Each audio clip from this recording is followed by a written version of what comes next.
In this video, we're going to be taking a look at a desk by IRONCK. The desk comes in 3 different sizes, and whether you're using it for office or for gaming, it is definitely a viable option, and I'm going to tell you why in this video.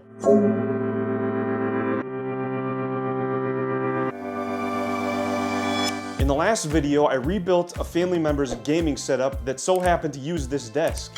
And I really couldn't believe how well that desk filled out the gaming area in a small corner of that room. Using a drill set allowed me to speed up the process, but by no means mandatory for the setup. There is absolutely nothing that felt cheap about this desk.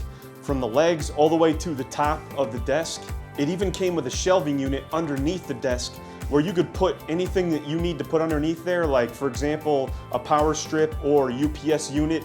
And alongside of that, you also had the option that I chose to take, which was install a couple of trays underneath for cable management. This desk can support 500 pounds. It comes with a 180-day replacement service, as well as a lifetime warranty. You can also get it with an optional drawer unit. If you'd like to learn more about this desk, go ahead and check out the affiliate links in the description below. Also, let me know what you think about this desk. Do you like this desk? Do you not like this desk? Or do you recommend something different? Go ahead and let me know in the comment section below. As always, I will see you in the next video. And this desk comes with this desk. So if you would like, also, if you also want to